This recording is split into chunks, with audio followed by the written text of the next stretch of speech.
Huwag natin masyadong pupunuin yung pan or yung ano natin, kawali kasi hindi siya maluluto ng ayos. So, tama na muna yung ilang piraso.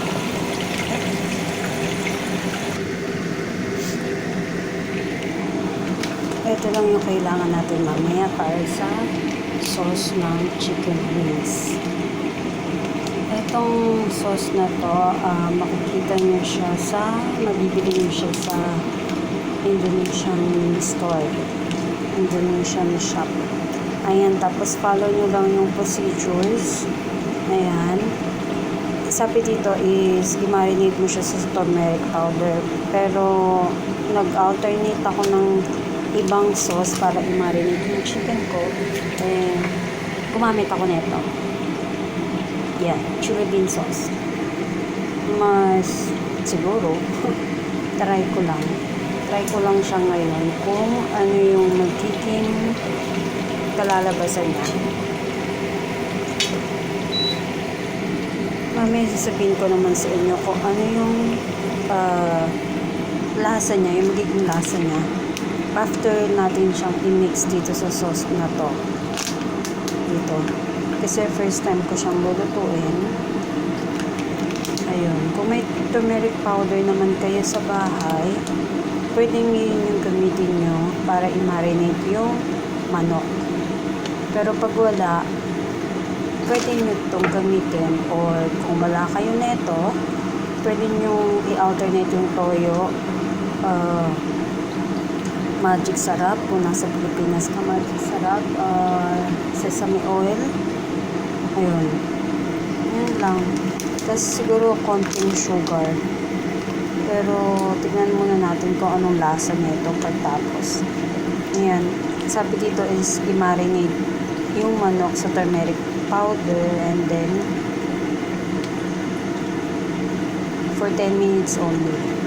Tsaka may asin pa pala. Turmeric powder tsaka asin. Tapos 10 minutes mo siyang i-marinate bago mo siya i-deep fry. Pero kasi lagi ako may sariling version ng cooking, so hindi siya masyadong deep fry kasi yung chili bean sauce ma-oily siya eh. Chili bean oil nga, diba? Chili bean sauce. Hindi, ma-oily kasi siya talaga, kaya hindi na ako na deep fry. Hindi ko siya masyadong ilalagyan ng ano. Kasi mamaya yung sauce ng chili bean, nag-oily siya eh. Oily lumalabas sa kanya, para siyang atsuete. Ito yung color ng mantika. Nagpapalit siya, nag-iiba siya sa red. Ang tawag doon, nagpapalit sa red. Ayun. Kung gusto nyo i-try na lutuin tong dish na to, hanapin nyo lang siya sa Indonesian shop. Available naman siya kahit saang hindi lang ako sure kung sa welcome meron siya. Ayun, kung sawa na kayo napakainin or wala kayong maisip na ipapakain sa inyong mga amo din, try nito. Okay?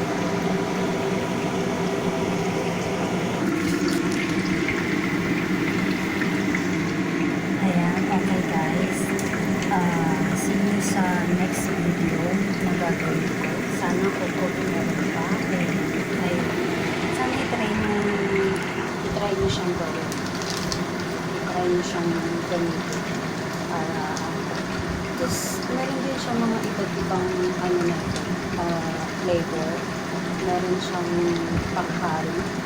Mas masarap kung gamitin na sa curry kaysa din sa powder na may powder na chili tsaka yung powder na turmeric. Kasi maganda yung gamitin sa video tsaka mas malaki siya.